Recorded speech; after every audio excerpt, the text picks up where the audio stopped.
অলকদা প্রথমেই আসবো, মোহনবাগান এবার মুখোমুখি হচ্ছে কেরালা ব্লাস্টার্সের সঙ্গে। কেরালা ব্লাস্টার্সের সঙ্গে যথেষ্ট পারফরমেন্স ভালো মোহনবাগানের সব দলের সঙ্গেই, শুধু নির্দিষ্ট একটা দল না। তবে স্টুয়ার্টকে নিয়ে অনিশ্চয়তা রয়েছে, থাকতে পারবেন না।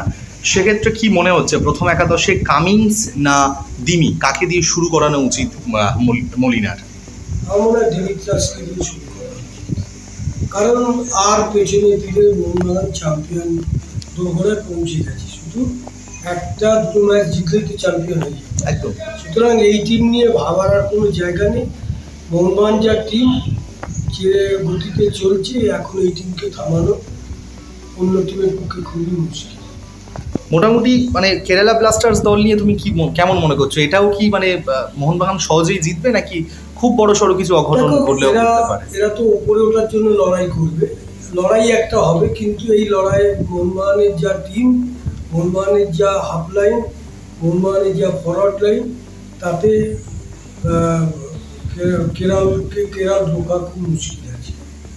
আর মোটামুটি মানে মোহনবাগান যেহেতু ছন্দে রয়েছে, আর প্রথমত এটা অ্যাওয়ে ম্যাচ, এটা কতটা মোহনবাগানের জন্য একটু কঠিন হতে পারে? অ্যাওয়ে ম্যাচ আর যে ম্যাচেও মোহনবাগান এখন ছন্দে রয়েছে, তো মোহনবাগান এখন চ্যাম্পিয়নশিপ মুডে আছে।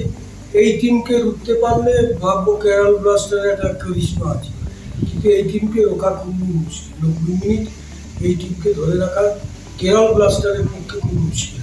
ম্যাকলারেনের ছন্দে ফেরাটা কতটা পজিটিভ দিক, বিশেষ করে এই সময় যখন আর দুটো তিনটে ম্যাচ জিতলেই লিগ প্রায় কনফার্ম? যাই হোক, ছন্দে তো ফিরেছে, কারণ প্লেয়ারটা তো ভালো, এখন একটু লেটে ফিরেছে, কিন্তু ও যদি একটু আগে ভালো খেলতো, মোহনবাগান যে দুটো তিনটে ম্যাচ হেরেছে সেইটা হয়তো হতো না।